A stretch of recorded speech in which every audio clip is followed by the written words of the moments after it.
Good afternoon students. मैं Shalu Verma, DIET lecturer psychology Firozabad. So students, आज का हमारा टॉपिक है बिहेवियरिज्म। बिहेवियरिज्म या व्यवहारवाद। तो ये बिहेवियरिज्म होता क्या है? All things should be looked at from the perspective of behavior. Behaviorism argues that there is no mind, no thoughts, no feelings, and the only important thing to consider is behavior. Actually behaviourism जो है ये दिया था, ये जो perspective है, school of thought है, that was given by J.B. Watson. And according to J.B. Watson, we should not study the structure of mind, rather we should study the behavior of the persons. Okay, so according to John Watson, behavior is very important thing. Okay, John Watson जो थे, इनका पूरा नाम है John rods Watson और इनका जन्म America में 1878 में हुआ था।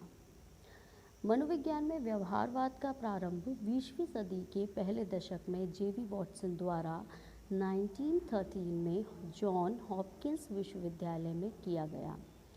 उन दोनों ये मांग की जा रही थी कि आत्मविश्लेषण की तकनीक विकसित करें, और वॉटसन का कहना था कि इसकी कोई आवश्यकता ही नहीं है, क्योंकि इससे पहले जो स्ट्रक्चरलिज्म दिया था जो विल्हेल्म वुंट ने, और Wilhelm Wundt was known as the father of psychology also, and according to Wundt we should study the structure of mind and we should study the structure of mind through introspection method. Okay, but according to J.B. Watson, there is no need to study structure of mind, and there is no need to study the structure of mind any method, by any method. So उनका ये कहना था कि इसकी कोई आवश्यकता ही नहीं है, क्योंकि किसी व्यक्ति का व्यवहार उसकी भीतरी एवं निजी अनुभूतियों पर आधारित नहीं होता है, वह अपने माहौल से निर्देशित होता है।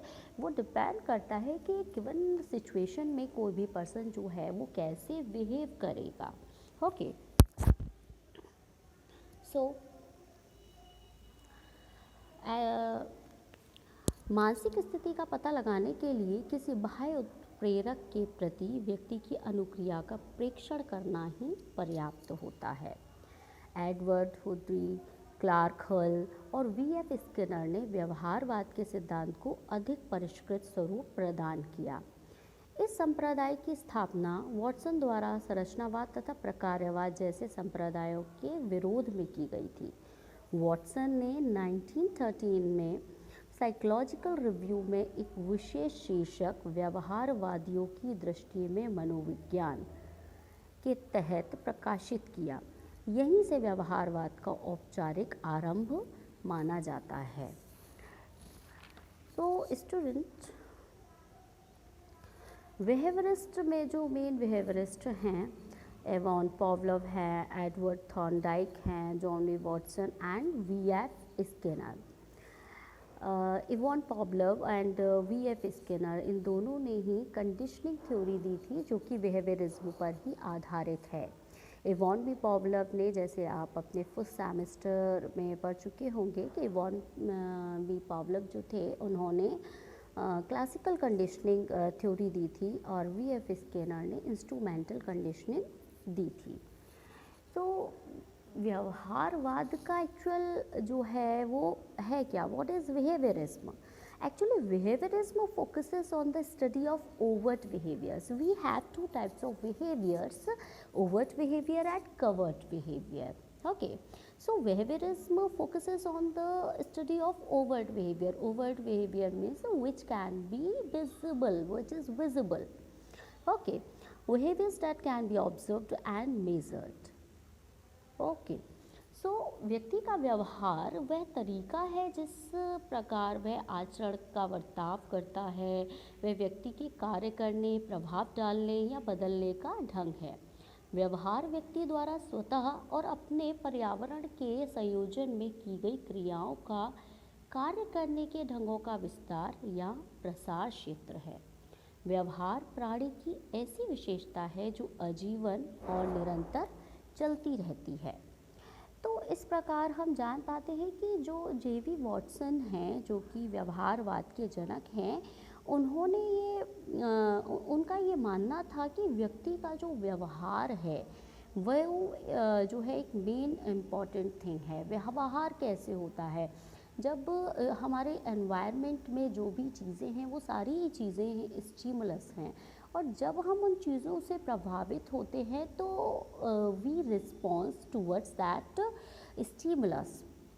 ओके, तो this is called the SR,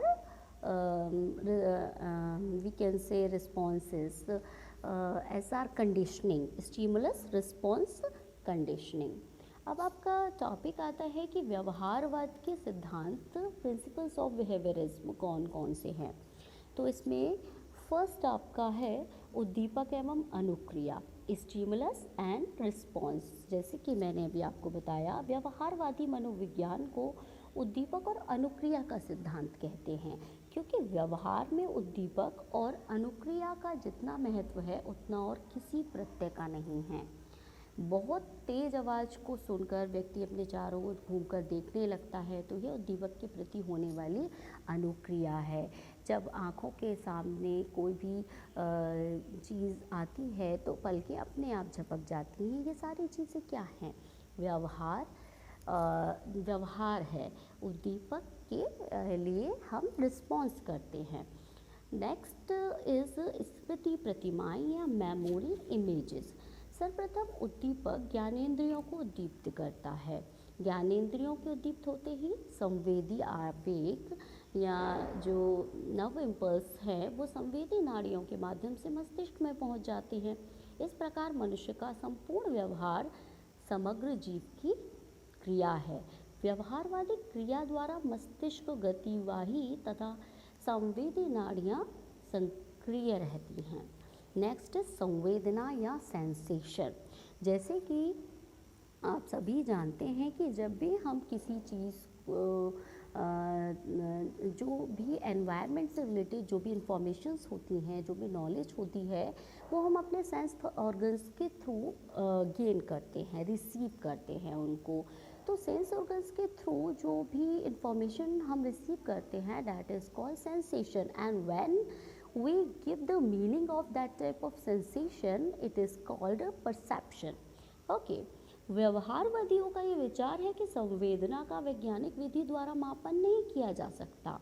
प्राणियों को केवल उसकी अनुभूति होती है। व्यक्ति परस्पर व्यक्ति की संवेदना को नहीं जान पाता, केवल उद्दीपक के प्रति होने वाली अनुक्रिया को जान सकता है। दूसरा व्यक्ति क्या सोच रहा है हम ये नहीं बता सकते हैं। हम केवल उसके व्यवहार को देखकर प्रेडिक्शन कर सकते हैं।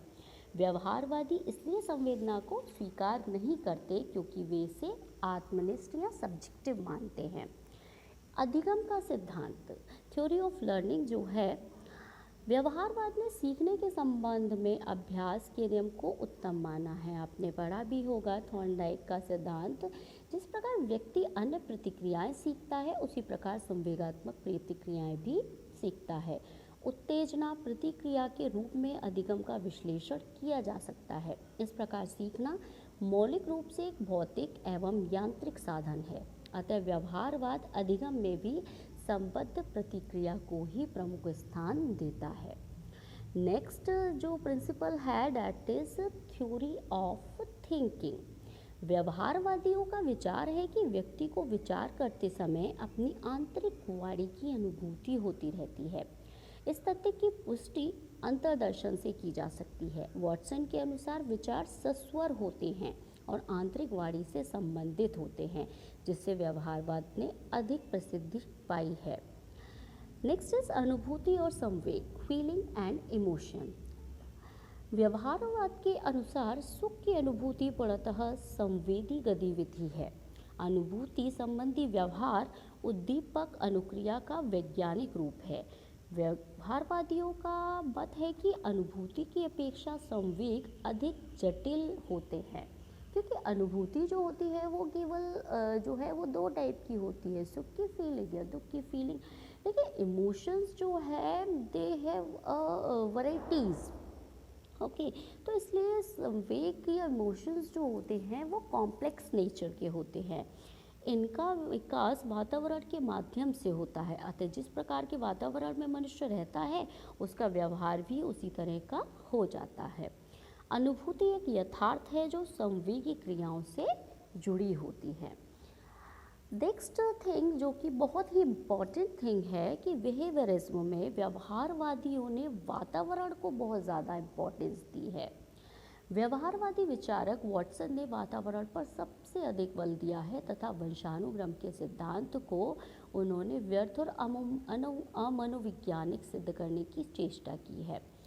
वातावरण को उन्होंने इतना ज़्यादा महत्व दिया है कि वो कहते भी थे कि आप मुझे किसी के भी बच्चे जो है ला के दो, चाहे वो किसी डाकू का हो, चाहे वो कोई डॉक्टर का हो, चाहे किसी इंजीनियर को, और उसका मेंटल लेवल, उसका इंटेलेक्चुअल लेवल जो भी हो, लेकिन मैं उसको अपने अकॉर्डिंग वो बना दूंगा जो कि मैं चाहता हूँ। तो वातावरण को उन्होंने बहुत ज़्यादा इम्पोर्टेंस दी है।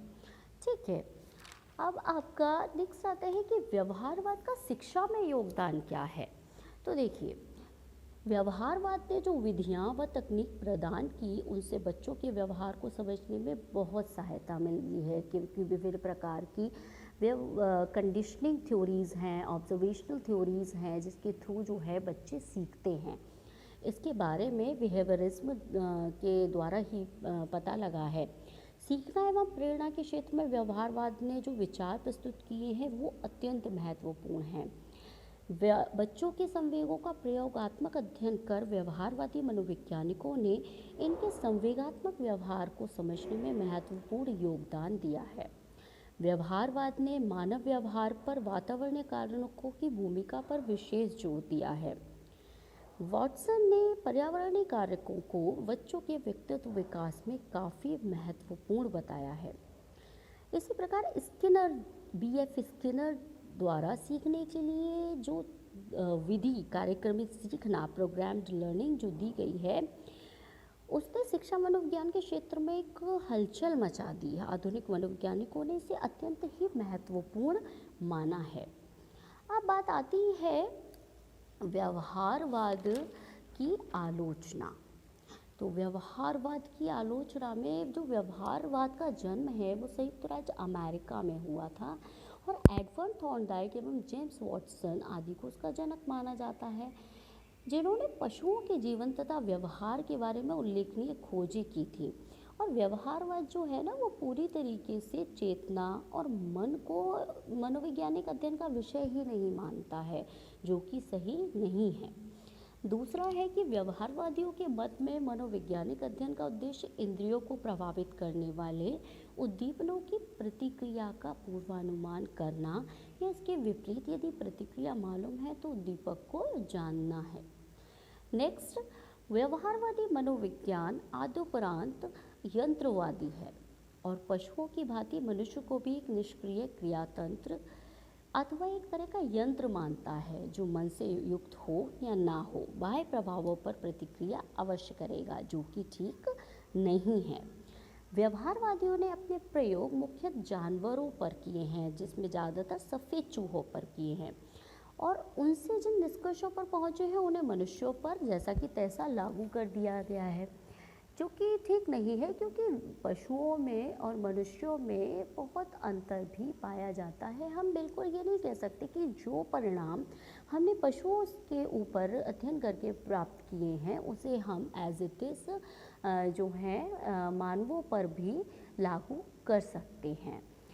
इन सब के बावजूद भी हम ये देखते हैं कि व्यवहारवाद का शिक्षा में एक बहुत ही महत्वपूर्ण योगदान है। तो स्टूडेंट्स, आज के लिए इतना ही।